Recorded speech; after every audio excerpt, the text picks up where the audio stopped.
Welcome back, Flyers Nitty Gritty fans, to Getting Gritty with It with your host, Yariv. Wolok, my partner in crime, as always, Vasili, Gianarakos. We are back for a trade deadline recap, a special episode that we're adding in here just to siphon through all of the nitty gritty of what the Flyers have done. We'll talk a little bit about the league. But my friend, how do you feel about the whirlwind that just ended? How you doing? I'm doing really well, Yariv. Nice to talk to you after the really busy trade deadline. From a Flyers perspective, I think probably most weren't expecting them to do much on the Friday. I personally wasn't expecting them Same. to make the moves that they made, particularly, but I think that's what makes it more fun in analyzing it, right? It's kind of some things that came out of left field. I mean, there were rumors, there were rumblings that the Flyers might have been interested in adding some depth pieces, and that's essentially what they've done here with bringing in Erik Johnson and Denis Gurianov. So it's going to be exciting to break it down. Yeah, man. Yeah, we're gonna go through but we're gonna stick to mostly Flyers, and then we'll do some trade deadline thoughts at the end. This is not gonna go too long, like a regular episode. But we wanted to make sure we got something out. We didn't do, a live episode like everybody else, but we wanted to make sure we had something to cover this. Our schedule just didn't kind of work out for a live episode. But just want to remind everybody to please like, subscribe. That's a humongous help for us. Wow. Hit the bell for notifications. Follow us on iTunes, on Spotify. Give us a rating there as well. It's a humongous help. And a shout out to our sponsor, Jim Steaks at 4th and South, and Public Summit Adjusters, 215-752-0560. Okay, let's get into it. We'll do kind of a recap of something we've already talked about, and then we'll get into the newer stuff. So just for those who are not aware, I don't know how you're not aware if you listen to this podcast, but the Philadelphia Flyers did trade Sean Walker in the days leading up to the trade deadline. They acquired a 2025 first-round pick for Ryan Johanson. Now, since that trade has been made, I was pretty skeptical about this. I definitely got this wrong, that Ryan Johanson would just go straight to the AHL, or at least be purely AHL bound. We did get confirmation from Briere in his press conference that is the case, that he has cleared waivers, as we know publicly, and that he will be at least assigned to the Phantoms. Whether he shows up there or not, I don't know yet. I'm hoping he does for his sake. I think just what has happened to him throughout his career, how things have fallen off, I think showing that you are humble and that you were willing to not start over, obviously, because you can't ignore the years of success he did have, but that you're willing to kind of eat it for a bit, understand that the Flyers are going to work with you to try to move you. They're going to try to eat 50% of your cap, get you down to 2 million, move you on to a team that does want to play you in the lineup. I think, you should have somewhat of a humble attitude about the fact that, look, you're not a fit here, but we are going to try to move you. We are going to try to eat your cap. We're not going to just try to bury you in the minors permanently. And while you can, assist the organization by helping out the guys in the Phantoms, because there's no doubt that a guy of this caliber can help the Phantoms if he goes in with the right mindset. So, I don't think we'll end up seeing Ryan Johanson at this point. Briere alluded to the fact that anything could change in hockey. I think that is somewhat possible, but for now, I think we can expect that he's probably not going to be part of the Flyers organization, and hopefully can at least put some time in with the Phantoms. Though I will say it's a little bit weird. Overall, I'm very happy with a first-round pick. I think some people kind of misconstrued my skepticism of getting rid of Walker with not being happy. It's just, again, and we'll get into that when we talk about Erik Johnson. People freak out over draft picks. I think a first round pick is definitely really valuable, especially next year's draft, which is a stronger draft. But I think it was a good trade overall. I think it was an aggressive trade, and obviously looking back retrospectively, especially in the future, I think it's one we're going to be really happy the Flyers made, even if it does come with the caveat of now managing somewhat expensive contract and a difficult player. Vasili, I said a lot there. Please go ahead. Yeah, I think obviously the main factor is getting the first round pick. We touched on it in our prior episode. I mean, Yeah. and I think for the Flyers to get that first round pick, the caveat is you have to take Ryan Johanson as well. I think without taking his contract off the Avalanche's hands, just with the fact that they were looking to trade Bowen Byram for Casey Middlestad. It's probably not something the Avs are willing to do, because it doesn't allow them to make the move that they wanted to make to fill that center role that Johanson just wasn't filling adequately for them. I think for Johanson as well, there was a report by Adrian Dater, and he's a beat reporter for the Avalanche and covering the Avalanche. So I wanted to bring this up as well. Yep, It please do. looks to be culture related in terms of maybe why the Flyers don't want Johansson around the team, around the locker room. Per Adrian Dater, he tweeted this out. My sources, relations between Avs core players turned sour within the last 2 weeks toward Johansson. It was a problem that was addressed today, but Johansson's side of the story is yet to be told. Bottom line, there was friction in the locker room. Mm, So obviously we don't know Johansson's side of the story. So, I mean, you got to take it with a grain of salt. There's always two sides to a story. sure. We love to bring that up here. But, I mean, looking at the Avalanche, just the way that their kind of core is assembled, guys like a McKinnon, like Landeskog, despite him being injured, like Rantanen, these are competitive guys that want to win. So I'd imagine there has to be something potentially effort related or just something like that, or that type of nature where maybe Johansson's not raising his game to the level the rest of the team is looking for, and they're kind of maybe potentially fed up with it. Um, Can I just add one thing without, sure, yeah. sorry to cut you off? Maybe it's also lifestyle choices. Yeah, Right? That's exactly. kind of where my mind went. Highly talented player, not producing where he should be. Maybe there's more personally in his life than we're aware of. And I apologize to him if I'm alluding something that's absolutely not true, but that's kind of where my head goes. Yeah, that's my thoughts as well. Like it's either work ethic related, potentially lifestyle related. Like who really knows? We're not there. But there's obviously something that is aside from hockey that seems to be why the Avalanche didn't want him on the roster any longer, and also seems to be why the Flyers don't want him on their main roster. And would rather have him go to the Phantoms.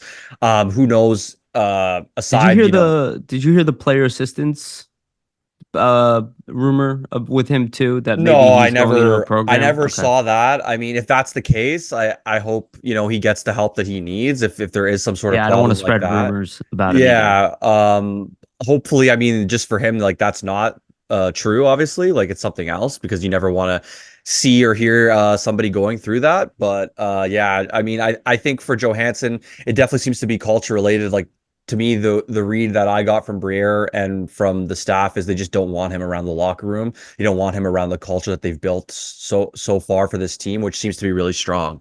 And it kind of seems to be why the Avs removed him because they probably didn't want him around either There's for something we whatever don't know. reason. Yeah. Yeah, and Briere alluded to that in his press conference, right? He said like maybe down the line I'll be able to talk about why we didn't want him around, but right now I can't talk about it. So who knows what that means? Here's an exact quote from Briere on Johansson. He stated, "We didn't have a lot of talks today. There were a select few teams that kind of danced around, but at the end of the day, nobody was willing to make the move. We were willing to retain salary on him too. Unfortunately, it just didn't pan out." So I think for me that kind of sums it up perfectly, right? Like you have a guy who was a $4 million player. You were willing to eat half to move him, and still nobody wanted him. I think at $2 million, just with his on ice skill, would have been a valuable rental for teams, and it would have made sense. So there must be something else at play.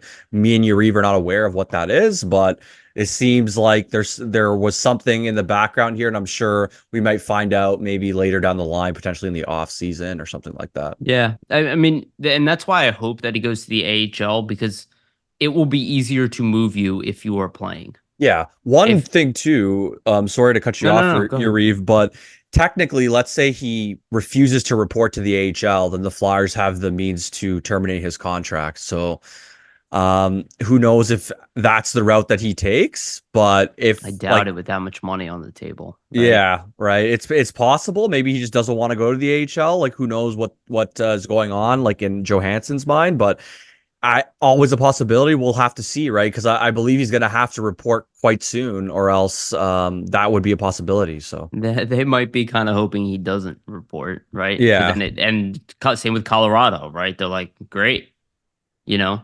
But again, you look at the fact that he has already 4 million retained from Nashville, yeah, right? And then more money retained, you know. Here it's like, okay, it's actually an $8 million contract. You are getting paid a substantial amount of money. you know, if he can't go to the AHL, I would say it is an indication of where he is mentally. Yeah. Um, because you need to rebuild your game even to some degree, even though your numbers are And your okay. image in a sense too. Right. Yeah. So like, and you still have a year left on this deal beyond this season. So you want to make sure you finish that out because, he's 31 years old. He's not like an old man here, right? Like he still has like 2, 3 years left of solid hockey in him just based off of his talent level. Again, this is a former fourth overall pick, which if you look at the way the Flyers picked up, I mean, these are a lot of, high end guys in their time, which I also find pretty interesting. Yeah. So I guess the next one we'll just refer to this. So Nick Seeler, who is currently on IR, finally got his contract. We did talk about this already, but he did get his 4-year deal at 2.7 million. Again, we're just kind of talking about all the transactions that kind of pretty much since the Cutter Gauthier trade, right? These are all the transactions came kind of right here at the end, which is kind of typical. Now maybe the Flyers do a waiver pickup, but I doubt it at this point. I think they would have made that already. Um, but Nick Seeler gets his contract. I am very happy for Nick Seeler. It is such an awesome story. And the more I actually think about it, just the way he plays, and we'll get into Eric Johnson and all that. Like, this is a guy who's just been, it reminds me of like a Mike Knuble story where like you're getting better as you get older. Like it's not that crazy that a guy in his 30s, like it's crazy for the NHL, but mentally, like the work ethic, like I'm not even worried about him slowing down. Maybe injuries just because he lays his body on the line, but the guy can skate. He's obviously in great shape. It's been alluded to Yeah. by Tortorella several times. So, maybe the last year of this deal won't work out, but by that point, the cap will have gone up so much that he's going to be like under 3% of the cap. And just with his attitude and personality, I really don't see him not satisfying this deal for the Flyers. And I don't really seeing this. I really don't see this as a regretful pickup because even if you look at the Flyers right now with the injuries, if they had Nick Seeler in the lineup, the reality is we would all feel better about the situation. Like losing Nick Seeler really was kind of like turning the knife on losing Sean Walker. Yeah. Briere did allude to the fact that he will be back relatively soon. My guess is, that 10-game window that you have for IR, or a 10-day window, right? Isn't it 10 days? 10 day, I 10 believe day, yeah. seven games as 10 well. games a lot, yeah. So, Yeah. so I think we should be okay there, and he'll be a really good name to get back into this group of what seems will be 7 with Adder probably sticking around, and we'll talk about the lineup changes there. But Yinning was obviously sent back down. But what do you think? I guess final thoughts here on Nick Seeler. Yeah, it's a fair deal. Like I think if like I was saying in the past here, like personally, I think they should have probably paid him around the 2 million mark. You overpay a little bit. Obviously, he wanted a little more, so you meet in the middle. I also think it's a factor of you underpaying him for so long. Like you Yeah, were yeah. paying him 775,000. He obviously was worth a lot more value than that. Two-way contract. Yeah, Yeah. exactly. So he was a lot more value than the 775,000 for what he was bringing for you on the ice this season, just in terms of Chuck Fletcher intangibles. move. Just want to say. Yeah, Minnesota connections, I guess. But exactly right. So like I was trying to say, it's 775,000 that you're paying him right now. The value that he was bringing you on the ice well exceeds the contract. Yep. So it makes a lot of sense as to why you have to overpay him a little bit. It's kind of like you're overpaying him a little bit here on this new contract because you were underpaying him on the past one. So it kind of all evens out for Seeler. And he's one of those guys that is going to stick up for his teammates, put his body on the line. Perfect third pair type defenseman. So it's a fair deal, and he's just a really hard worker, and it's a great story, right? A guy that almost was out of the game, took a year off from playing, and for him to come back and kind of revitalize his career with the Flyers is just a great story. Yeah. So I'm happy. I'm happy for the guy, and I think too, and we'll get into the Eric Johnson trade soon, but I think getting Johnson is crucial, at least for the penalty kill aspect, because he's still a pretty solid penalty killer, and obviously Seeler will be injured for a little bit here. So the Flyers will be losing out on the penalty kill in terms of his prowess. And Walker was also a penalty kill player for them. So I think that factors in why you get Johnson in there, because he can help you a bit on the penalty kill when you lose probably a full defensive unit in Seeler and Walker. And then Seeler obviously will come back, but still on the IR for now.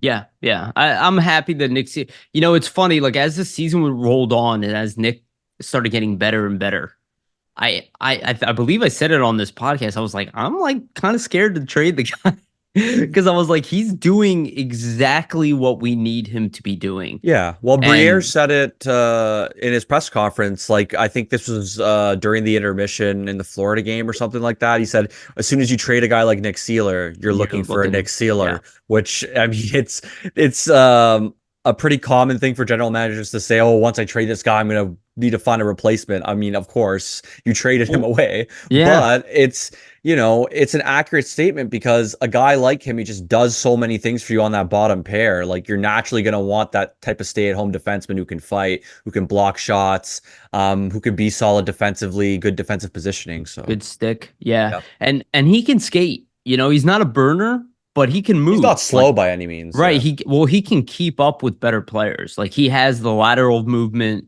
You know, he's good on his edges for a guy who's one-dimensional. Um, you know, if he had any kind of offensive game at all, I mean like if he was he'd a be like a 30, $5 million player. Yeah, right. So like I think the Flyers really just developed the best side of Seeler, and this is what I love about this coaching staff is that they have found what is great about each player and brought it out of them. yeah. Um, and then let's get into the next. Well, I guess I have the broker trade first, but yeah, we'll get in Eric Johnson because I do want to talk about that. But let's talk about the next trade. So this one, I don't think there's too much to say about it. But Briere did kind of in a stealthy trade. It kind of came, you know, out of nowhere a little bit. He was a middleman in a three-way trade between Vegas and Calgary for Noah Hannafin. Again, there's a lot of details to that trade. I don't really care about what the other teams got in this case. We can talk about that if you want to bring it up, Vasili. I do have the trades in front of me, but really just interested what the Flyers did. So the Flyers received a fifth round pick in 2025. And they retained, I believe it was 50%. Oh, no, it was 25% of that contract. Yeah, 25%. Yeah. sorry. 25% of that contract. And what I didn't notice at first, actually, which kind of hit me last night when I saw like a recap, I was like, oh, that flew under the radar for me, is that they actually packaged Mikhail Yeah, Misha they Vorobiev. had to retain essentially. You have to Okay. send some sort of rights back to be able Oh, to I didn't retain know that. money in the CBA, or else you wouldn't be able to act as the third party broker. Oh, okay. Okay. That makes a lot of sense. Vorobiev is the guy who's actually having a lot of success in the KHL. Again, he showed promise here as at the very least a bottom six NHL forward. Things kind of fell apart there, but he is having a very solid KHL career. So if a team can convince him to come over here, I don't actually think it's a terrible pickup, to be honest, because he might actually be a valuable player at the NHL level at this point. His game is not useless. He just didn't live up to what we wanted from him in the short span that he was here. But I thought this was a really solid move just to get involved, again, move a player that you know is not going to be part of your organization. Again, they did that again here, but and to receive a fifth round pick essentially for just taking on money Yeah. in a situation where we could afford to, and it's not something that affects us beyond this season. You know, we kind of helped a couple teams out at the same time, so you also um, to some degree, people might not like that I'm saying this, but we do kind of build a relationship with these teams. Like Danny Briere is like, I'm sure he knows these guys, but you know, you work deals in where you're kind of not doing favors, but you're kind of assisting people. You're getting something small out of it, right? A fifth round pick is not like, Yeah. you know, it's not the end of the world. You know, it's not going to make or break this organization, but why not get a fifth round pick that can allow you to maybe get creative in the future? I thought it was just a nice move by Briere and kind of under the radar sign of how creative he was trying to be. And I bet he was trying to do more of this than actually came out. Yeah, well, it's a creative move, obviously, acting as a broker here. I mean, the Flyers try to weaponize their cap space that they have. I'll read the full trade out here. So Vegas receives Noah Hannafin. Calgary retains 50% of his salary, while the Flyers retain 25%. So they get Hannafin and Mikhail Vorobiev. Calgary gets Danil Miromanov, a conditional 2025 first rounder and a conditional 2025 third rounder, and the Flyers get the 2024 fifth round pick.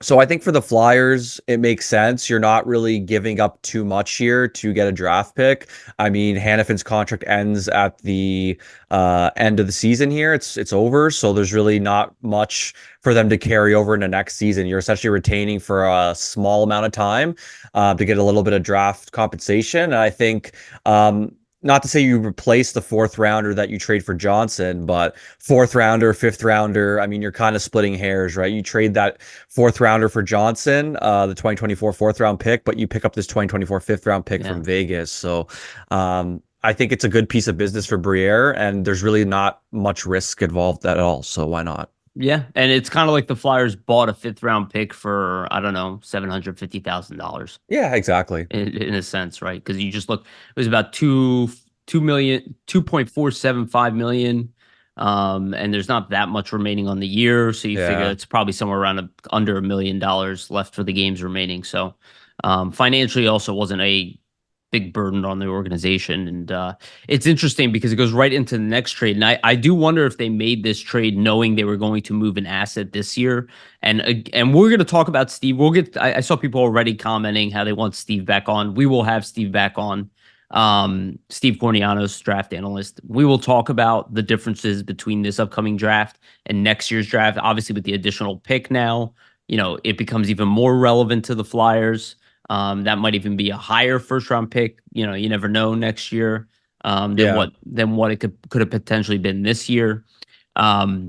Probably not, but Yeah, Colorado seems like they're going to be pretty good for the yeah, next few seasons here, but yeah, I agree. But one can hope. But I think it was a nice move for 2025, where I think the Flyers will be even more aggressive at the draft than this upcoming year, because that is, from what you can see, the way they're retaining money, there really is like a 2 year kind of gap here where they feel like they can fumble around with the cap and make, moves that you normally wouldn't make as a competitive team, even though they are competitive.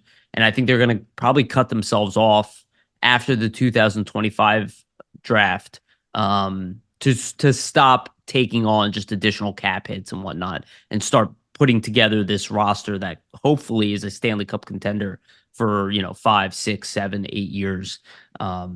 That's at least what I gather. So and this was a big move. I saw a lot of hate on this move, a lot of mez, a lot of people kind of shrugging their shoulders.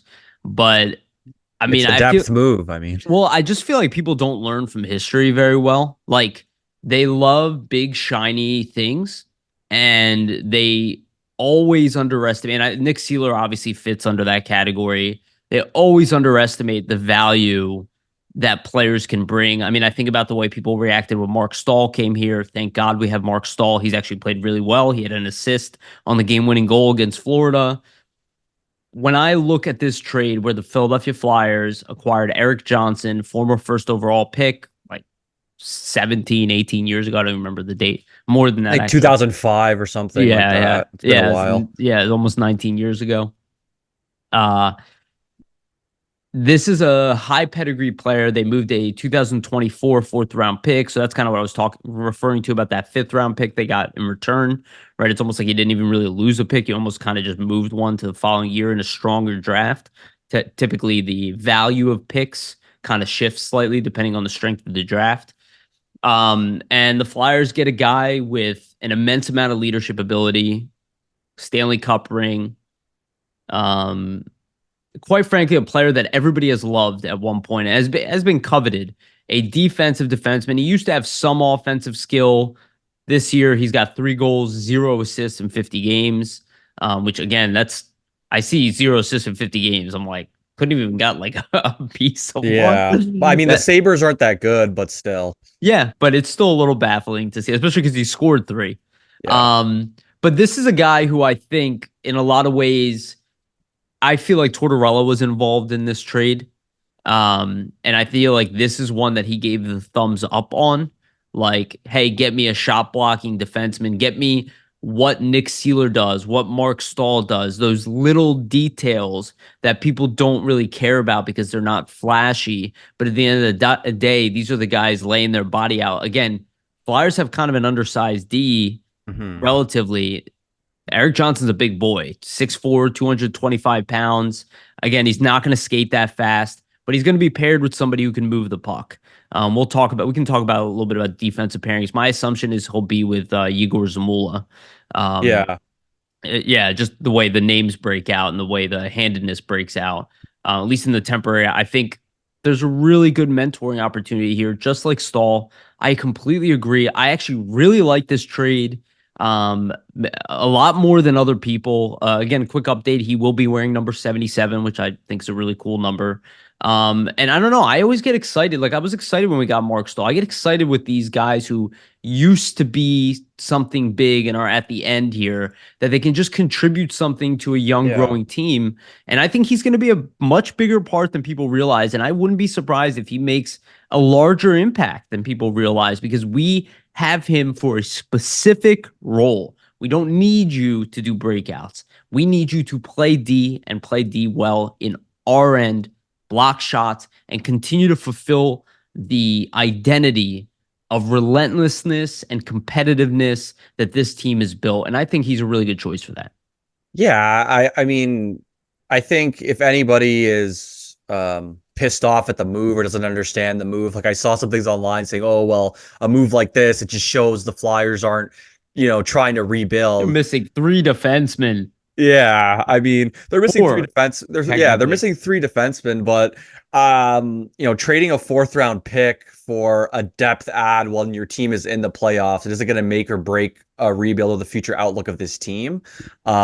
My opinion on the Johnson trade is where the Flyers were at with their defensive kind of woes here, and the woes are less on the actual playing side on the ice, but more having to do with injuries, having to do with trading away a guy like Sean Walker. Like you're already down on Walker, you traded him. Sealer's hurt, so that's up to two defensemen that are typically in your lineup that you're down.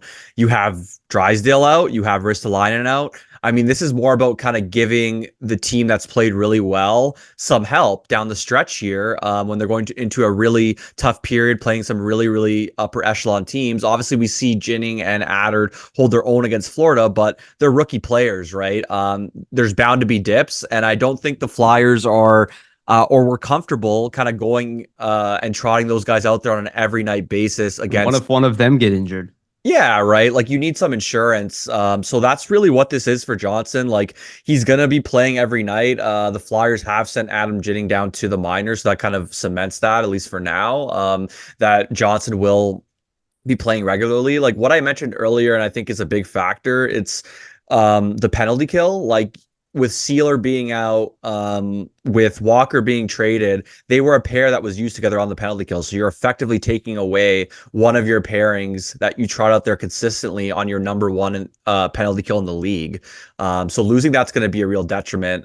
Johnson's always been a good penalty kill player, so I think that There's not um, much to coach there, too. yeah, exactly right. Like he knows what to do on the penalty kill, and when to be aggressive, when not to be, when to make the right reads, with stick checks, positioning, things like that.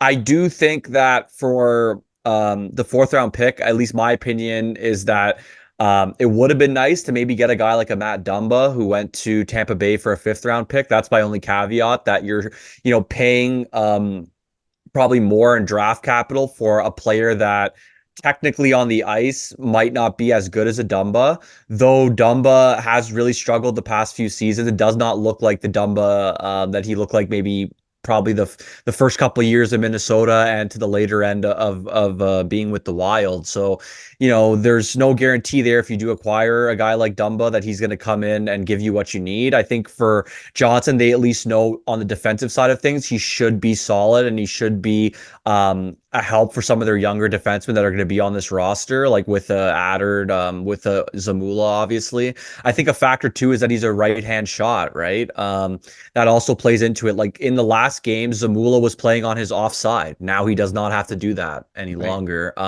So I think that plays into it. I would imagine he's going to play with Zamula, and it'll kind of be, Johnson is that stay-at-home guy, and Zamula is the guy that's going to be breaking on the pucks up the ice, going to have more of the offensive flair to his game. I think for Johnson, the main thing and the reason why you probably pay the fourth round pick, that's more than the fifth that Tampa pays for Dumba, is just the overall experience, right? He has a ton of playoff experience, won a cup with Colorado, was a really, really good defensive defenseman, top four defenseman for years and years. Was Obviously, a top he's pairing for a while. yeah, obviously nearing the end of his career here, but I don't think that means that he cannot contribute effectively in this specific role. Like Right. they're not going to be asking him to play, 20 minutes a night or be on the top pair or anything, but really, if they can just get 15 minutes out of him and he can be solid in his own end, I think that's ultimately what the Flyers are looking for, and to help some of the young guys and bring that experience. So here's the quote from Danny Briere's presser yesterday, just about what essentially was the reasoning behind getting a guy like Johnson. He stated, "What we're looking for from Eric is to bring his experience, the fact that he's played for a long time, the fact that he's played a lot of playoff games, the fact that he's won a Stanley Cup. Hopefully he can share a little bit of that with our young group, especially on defense right now with all the injuries we have." So Briere kind of alludes to what we were talking about, right? Lots of injuries, and he brings a lot of experience for a young team that hasn't really been in this position before, like been in a stretch run or been in a playoff position trying to kind of fend off other teams chasing them. I think another factor too is Briere actually played with Johnson in Colorado in his Oh, final season yeah. in the NHL. So I would imagine that probably plays into it. He knows Eric That's a great Johnson. point, He too. knows what type of character that he has in the locker room. So I think due to that, that's probably why Briere's more comfortable maybe to pay a little more, because he knows what kind of person Johnson is and what he can really bring to the young defensive group right now. Yeah, that excellent point, Vasili. I just think it's one of those things where it's like, why can't you just trust the Flyers core to understand the value that these guys bring at this point? They have yet to make a mistake bringing a guy over, Yeah. at least in this type of capacity. They've Yeah. managed to get the most out of all And of these type of players. one other thing to mention too is Johnson's cap hit was 3.2 million. Dumba's was 3.9. So it might have been cap related here as to why like they had to go for Johnson versus maybe they were interested in Dumba, but the Flyers projected cap space right now is 312,000. So the gap, Right. like it wasn't there. And Arizona, we all know, doesn't want to take back any money ever. They just want to get rid of Right. money. So that's potentially, a reason why That's a good here. point. Um, That's also a One good thing point. too is like there's a ton of people online saying, "Oh, the Flyers, they're supposed to be rebuilding, but they're They're in trading the away draft picks. Like, firstly, a fourth round pick isn't going to make or break anything. And here's the Flyers' fourth round picks for the Yeah, I last saw this decade. list. Yeah, this So is a this good is one. this is courtesy of 2Murphy8 on Twitter. So shout out to him for tweeting this out. But yeah, their fourth round picks the last decade are Cole Knubel, Alex Ciernik, Brian Zanetti, Zaid Wisdom, Mason Millman, Jack St. Ivany, Matthew Strome, Maxim Shushko, Connor Bunneman, Dove McFalls, and Mikhail Vorobiev. None of those guys look like, I mean, some of them might make the NHL, like a Knubel, Ciernik and Ciernik. Knubel, yeah. They just got drafted, but like all before them, like none of and those guys are and going to the make other the ones had NHL. promise, wisdom included, and again, the But it likelihood, just shows, yeah, it's very yeah. slim that your fourth round Well, pick's making it I to the NHL. it So what frustrates me even more is that people are not respecting that this right now is a playoff team. It's yeah, like exactly. that I look, I get that a first round pick is worth more than Sean Walker to this But there's team. 18 games left at this point. Like this team's played this well to this But period of time. Like they are positioned to make the playoffs. So obviously Briere and the staff with all the injuries are going to try to give them a little bit of help, right? yeah, yeah, no, I completely agree. But it's also like people are like this whole attitude of, oh, they're going to go into the playoffs and do nothing or what, that is irrelevant on how far they go. Majority of teams will not make it to the Stanley Cup Finals, and they are investing. Majority of teams will get knocked out in the first Yes, round of the teams that Stanley aren't Cup. even making the playoffs this year made trades. Yeah. Like, you do not just give up when you're in a playoff position, when you've played this well. What if you do make it to the second round? Do you know what that does to this group of players that you are developing and building a culture for? All of a sudden, they go, we went from everybody thinking we were going to be a bottom three team to being a second round and a playoff team. Mm-hmm. That attracts free agents. It is an investment to make the playoffs. This whole tank it until you're good. Again, how many teams has that worked out for? Like, making the playoffs has significant value. Yeah. Well, And you could investing only, a fourth in that is a small investment when you especially just got a when, fifth. yeah, I was gonna say, especially when you just acquired a fifth for basically just eating a little bit of salary here till the end of the season. I It's pretty interchangeable, I right? kind of look at it as like one trade. You know, Yeah. you got a first, Ryan Johanson, and Eric Johnson, and a fifth for Sean Walker and a fourth. Yeah, in a sense. I mean, if you're looking at all of that together, If you look at that position, yeah, right, exactly. and what you moved out and what you got for it, it's a big win. Yeah, exactly. Especially with the first round pick, because there's no telling what they're going to do there. They might make the pick. They could trade the pick. They have multiple first round picks. So that's always enticing down the line. I think before we move on to Gurianov, we could just go into maybe what the D pairs might look like. Since Sure. we're on the Yeah, go topic. ahead. Essentially, Ole Shell was sent to the Phantoms yesterday, or signed to the Phantoms, as was Adam Yinning. Yep. Adder will be staying up with the Flyers for now. So due to that, I mean, it would make sense that Zamula is going to move back to the left side. That's his natural side because you acquired a guy like Johnson, who's the right Also hand a benefit of the trade. defenseman. Yeah. So I would imagine you keep York Sandheim together. It's kind of a no-brainer at this point. You probably put Zamula and Johnson together. You have the left hand and the right hand shots, respectively. And then, at least in terms of the stylistic part of it, like Zamula's more offensively oriented. Johnson's strictly defensively oriented at this point in his career. And then for the third pair, you're going to have Stahl on the left side and Adder on the right side. That also plays into the handedness, right? Stahl's a left side defenseman, left shot, Adder right side defenseman, right shot. And it's kind of similar to the Zamula Johnson pair, where Stahl's your stay-at-home guy stylistically, and Adder is your offensive guy who you're looking to maybe move the puck up, maybe rush the puck up a little more. So stylistically, I mean, I think those bottom two pairs play out well, actually, in terms of, what both players can do playing off of each other, right? Because Johnson and Stahl clearly know what their role are going to be, and so do Zamula and Adder. So there's not really anything that, can kind of confuse them in that manner, where sometimes when you're a defenseman, you're playing with another offensively oriented player, it could be tough for you because somebody has to kind of sit back a little bit. You can't both be super over aggressive. So yeah. And again, putting a veteran with a rookie-ish type of guy, Zamula is like kind of a rookie, but pretty much is. yeah. I think it gives them more confidence rather than doing like an Adder Yinning pairing. I think it's going to be so helpful too for Zamula, just because like Johnson has so much pedigree, so much experience. Right. I mean, Stahl's obviously helped Zamula. We've seen it, so I think Johnson can as well. Yeah, yeah. And look, that defense is pretty sizable at least now. If you look at 6'4" Johnson, 6'3" Zamula, 6'3" Adder, 6'4" Stahl. 6'5" Sandheim. Look, they're both bottom pairing pairings, right? They're both bottom six defense. The bottom pairings are both, we don't really have a second pairing right now. It is what it is. Flyers are missing 3 defensemen and just traded out one of their top 4 defensemen. It is what it is. I think this was a smart move for a playoff team that is not driving to compete.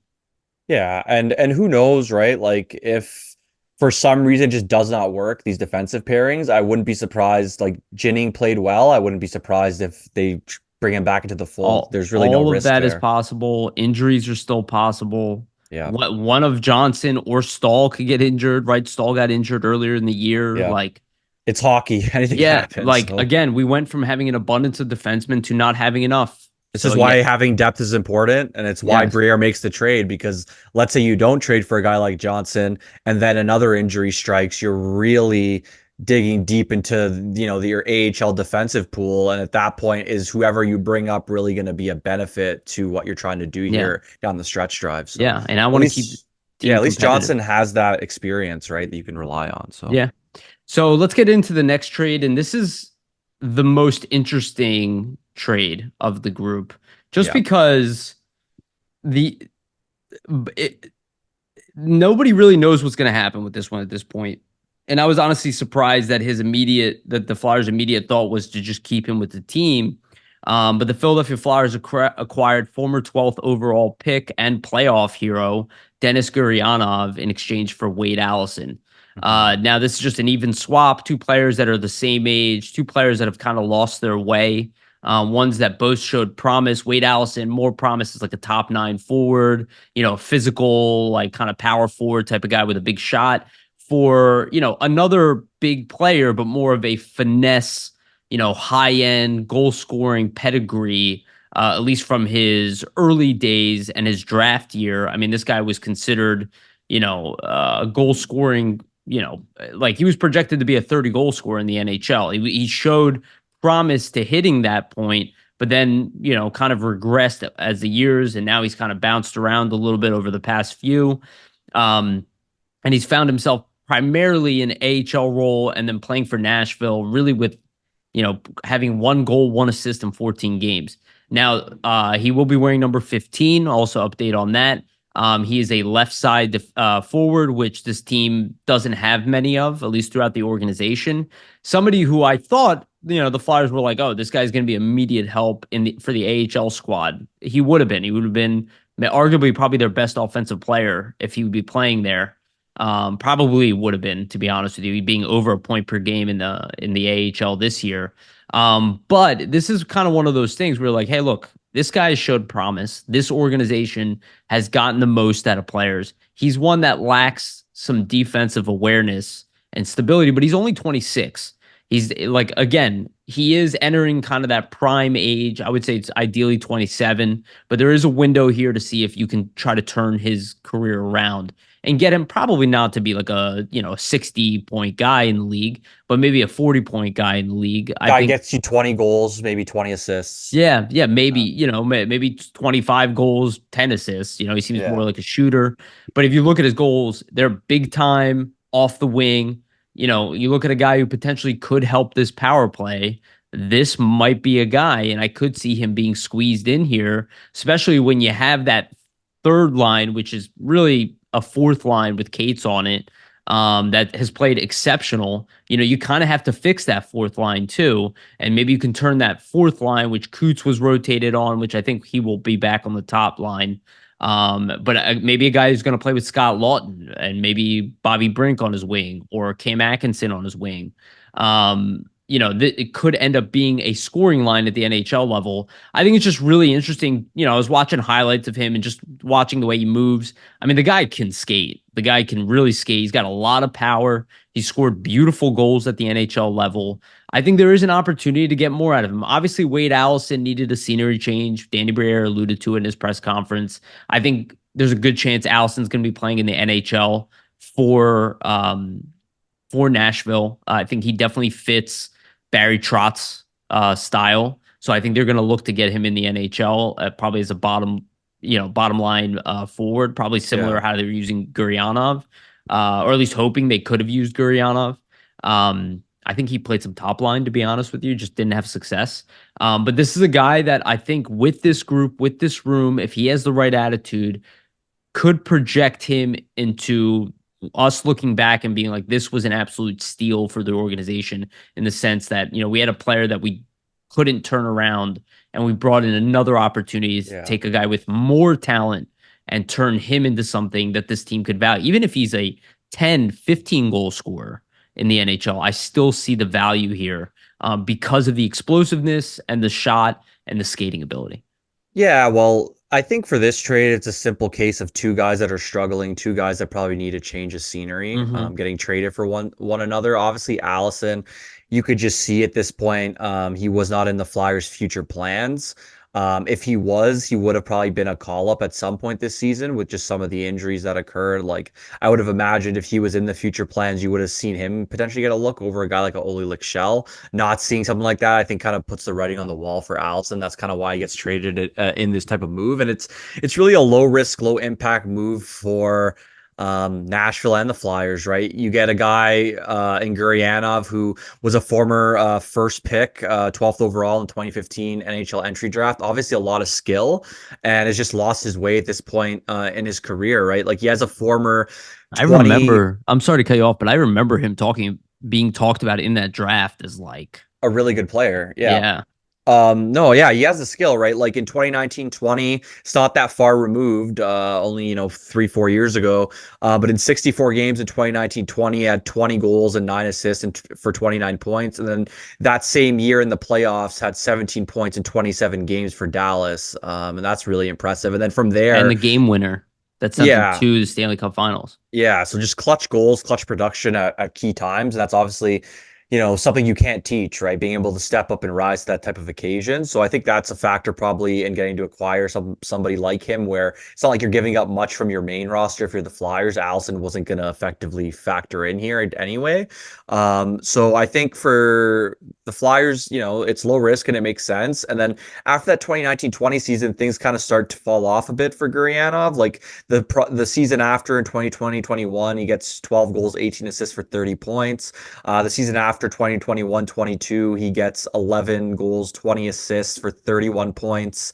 And then from that point, Dallas kind of is just frustrated with him because they don't really see him take the next step. Gets traded to Montreal, doesn't have too much success. 8 points in 23 games.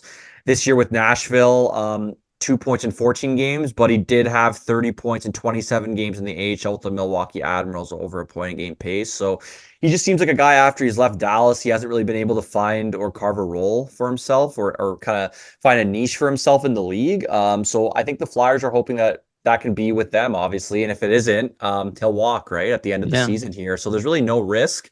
But We it's, lack what he has yeah, to, exactly. And I would say this, and this is what the most enticing part about his game is. It might not even be the goal scoring prowess, because over the last few seasons he hasn't really shown that he has or has that anymore really at the NHL level. It might come back to fruition based on the change of scenery, but it's really the skating ability, right? He's really fast. The yeah. Flyers like to play fast, so I think he can fit into their kind of rush transition, neutral Yeah. zone transition. Personally, I think if you put him and Paling together, that would be a very interesting pairing, just because of the speed that line would have. They're going to be real fast, both big guys, and then you don't have to worry too much about the defensive shortcomings with Gurianov if you pair him with a guy like Paling, who's really sound defensively in his own end. Yeah. And we've seen John Tortorella kind of challenge guys and turn players' careers around, right? And see, and, Right. and, I've, and I've seen him bring the best out of players. So maybe they think this is another guy that Tortorella can kind of get his hands on and kind of get the best out of Gurianov, kind of like a diamond in the rough type of situation, right? A guy that, it wasn't working for him. He was having struggles, but maybe they can turn things around with Gurianov. So yeah, I think for him, it's really a move that, like I've been saying the whole time here, there's really no risk for the Flyers. So why not try to add this depth piece? You're not giving up any draft capital. You're basically giving up a guy that was going to walk and not be re-signed in Allison at the end of the season. So Yeah. makes a lot of sense. And here was Briere's thoughts on it. He essentially said that Gurianov could join the team tonight in Tampa, and could be in the lineup, but that'll be up to Tortorella, obviously. Briere states, Gurianov, he's very interesting. Big 6'3" left winger that can skate like him. The fact that he's had some success in some big games. He had a pretty interesting playoff run a few years ago, 17 points in 27 games with Dallas in 2020. I know it's been a little tougher for him the last couple of years, but if he catches fire again, we're a little thin on the left side, and he brings us speed and size. Who knows where it goes? So I think they're just taking a flyer on him, really. No pun intended, but I think they're taking that flyer on him and kind of see where it goes. And, if he's really a defensive liability out there, I would imagine John Tortorella will probably sit him down pretty quick. Yeah, So but I think he'll give him a little bit of grace because he's new to the team. yeah, So for sure. I think there is opportunity there for teaching moments, and he's young enough. Again, look at Nick Seeler. Like, he's young enough that he can still turn his career around and find a role. And I love what you said about his speed, that being probably the biggest factor to them, and how his playing style could fit the Flyers here.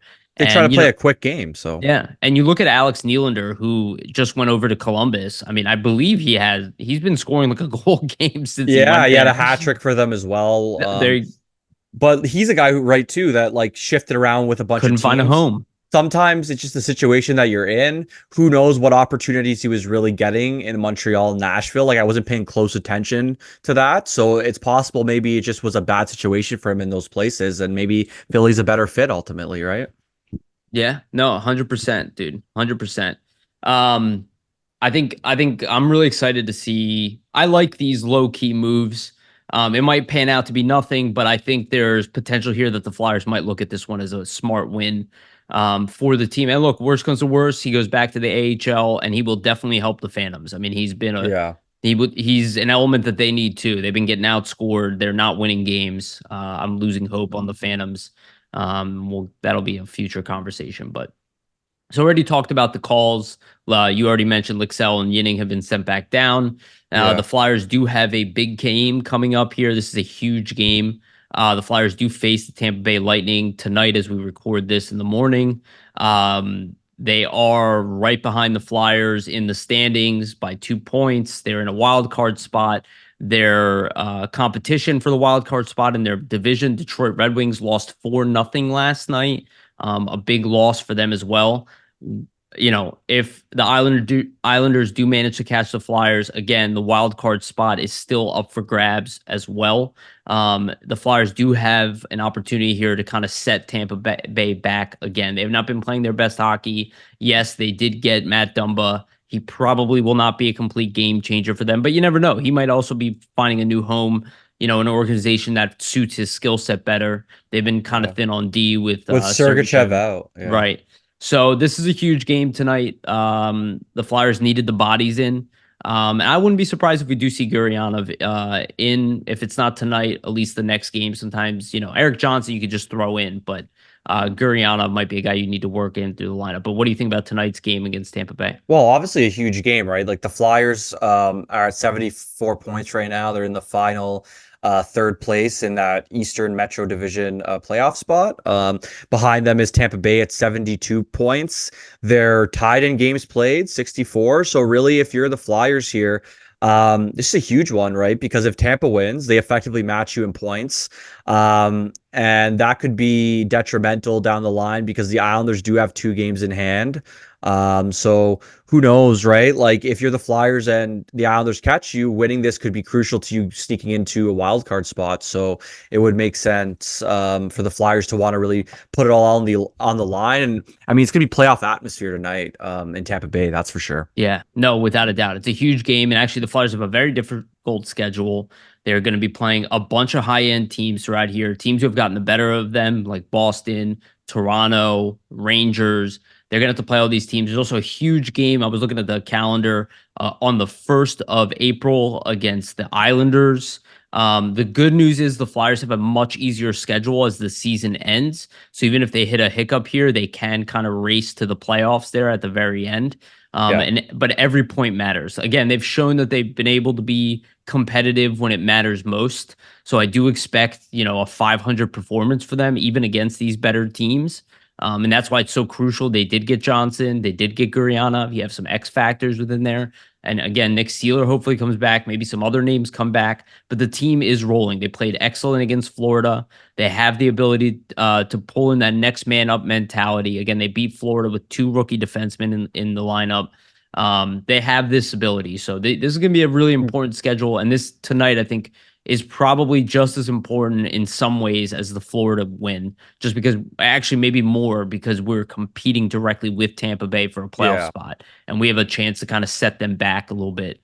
Even if it gives the Islanders a chance, the Islanders are not just chasing us, they're also chasing Detroit and Tampa Bay. So it's down to those 4 teams looking like for those last 3 playoff spots. So it's going to be really interesting. I do expect the Flyers to come out on top, and to be honest with you, I expect them to take it to Tampa Bay tonight. And I expect them to be rejuvenized. They played Tampa really well the last time they played them. Obviously, there's that weird game where the lights went out and stuff. But they played them really well. I expect it to be playoff atmosphere, Yep. and I think with adding guys like Johnson, Gurianov, like they've been in these situations of big games before. So you're not adding in guys that are not used to this, type of high pressure game. Yeah. So that's a benefit. Just to kind of recap, this is basically the overall view of what happened at the trade deadline for the Flyers. So you have a 2025 conditional first round pick, 2024 fifth round pick, Ryan Johanson, Eric Johnson, Dennis Gurianov, and the 25% retained salary from the Noah Hannafin deal. And then out you have Sean Walker, 2026 fifth round pick, 2024 fourth round pick, Wade Allison, and the rights to Mikhail Vorobiev.